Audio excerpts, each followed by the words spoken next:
ئەمڕۆ شەممە 26 شوباتی 2022 لە شاری سەیمانی کۆتایی بەکارەکانی کۆڕمەندی ئاسووی بەرەنگار بوونەوەی تیرۆری داعش و چارەنووسی دیلەکانی هات بە ئامادەبوونی زیاتر لە 170 کەسایەتی یاسایی و ئەکادیمی و سیاسی و حکومی کە لە هەر چوار هەرێمەکانی کوردستان و عێراقی فیدراڵەوە هاتبوو. ئامانج لە بەستنی ئەم کۆڕبەندە گەیشتن بوو بە دەرچەیەک بۆ کۆمەڵەی وڵاتان و هاوپەیمانی وڵاتان دژی تیرۆر، هەروەها بۆ بە ئاگایی نەتەوە یەکگرتوەکان و نوێنەری وڵاتان لە هەرێم و بۆ پەرلەمانی کوردستان و ئەندامانی نوێنەرانی عێراق کە بەرپرسیارەتی مێژووی و ڕەوشتی لە ئەسلۆیەندایە، هەروەها بۆ هەڵماڵینی ڕووی ئەو هێزانەی کە بە هاوکاری تیرۆر ئەکەن کە هاوکاری تیرۆر ئەکەن بە هەموو گروپەکانیەوە لەژێر هەر هەڕەشێکی وڵاتان یان لەبەر هەر هەڵوێستێکی ڕوون لە ئەنجومەنی ئاسایش لە پێناوی گەشتنی کۆمەڵی گەلان بەڕێکەوتنیەک لەگەڵ خۆبەڕێوەبەری خۆسەر و هێزەکانی سووریای دیموکرات بۆ چارەسەرێکی خێرا بۆ دەستنیشانکردنی چارەسەری دیلەکانی داعش و خێزانەکانیان لە زیندانەکان و خێمەکاندا لە باکووری ڕۆژهەڵاتی سووریا بە شێوەیەکی یاسایی. پێویستەکات دڵنیابین لەم خاڵانەی خوارەوە کە لەم کۆڕبەندەدا هاتوون و گەشتوونەتە ئەم دەرەنجامەی خوارەوە. یەک، هێرشەکانی ئەم دوایە بۆ سەر گرتوخانەی خەسەکە ئاماژەیەکە بۆ ئەوەی کە تا ئێستا داعش چالاکە و مەترسیدارە لەسەر ئاسایش و سەقامگیری جیهاد.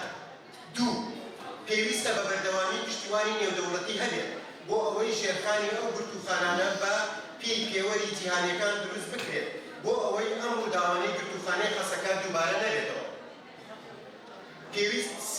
پێویست دەکات بە دامەزراندی دادگایەکی نێودەوڵەتی بۆ دادگاییکردنی بەندیەکانی دیلەکانی داعش کە لە ناوچەی بەڕێوەبردنی خۆسەری هەبێت یان دروستکردنی دادگایەکی جێبەجێیی بەڵام بە پشتیوانی کۆمەلگای نێودەوڵەتی. چوار، پێویستە کار بۆ گەڕانەوەی ئەندامان و خێزانەکانی داعش بۆ وڵاتەکانی خۆیان بکرێن دوای دۆزینەوەی چارەسەری یاسایی بە هەماندی لەگەڵ خۆبەڕێوەبەرێتی خۆسەر لە باکووری خۆرهەڵاتی سووریا.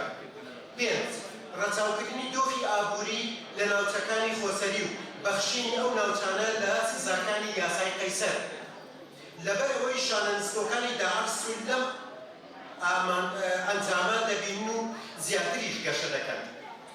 شەش، پشتیوانی بەڕێوەبەرێتی خۆسەری بکرێت بە مەبەستی ئەوەی بارودۆخی چادرگەکان چاک بکرێت و دانانی بەرنامەیەک وەک چاکسازی بۆ دووبارەگەڕاندنەوەی ژن و منداڵەکان بۆ ناو کۆمەلگا. حەوت، ناوچە داگیرکراوەکانی سووریا کە لەلایەن تورکیاوە داگیرکراون و کراونەتە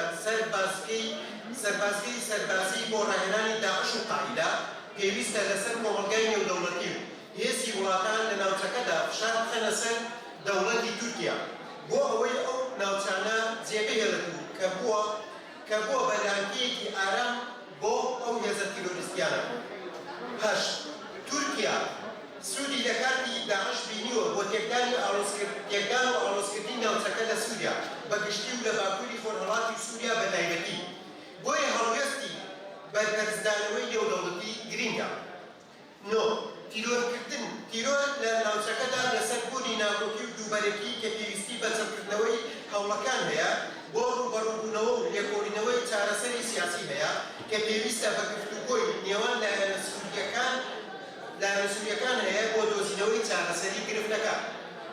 دا، پێویستە هەمانگی زیاتر هەبێت بۆ هەموو گرفتە سیاسی و ئابووری و سەربازیەکان کە لە نێوان حکومەتی هەرێم و خۆبەڕێوەبەری خۆسەری لە باکووری خۆرهەڵاتی سووریا کە تایبەتە بە تەشەنەساندنی داعش و مەترسی لەسەر ڕۆژئاوا و باشووری کوردستان.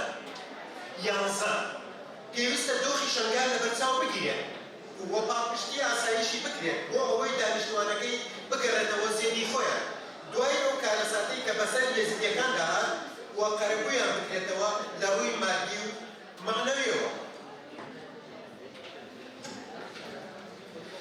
دوانزە، گرنگی بدرێت بە هاماندی سەربازی لە نێوان هێزی سووریای دیموکرات و هێزە عێراقیەکاندا لە هەردوو لایەنی سنوور بۆ ئەوەی کنترۆلی داعش کەم بکرێتەوە بە مەبەستی پارێزگاری لە بەرژەوەندی هەردوودا.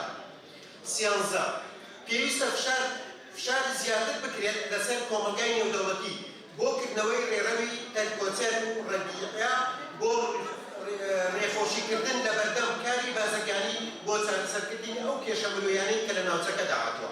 26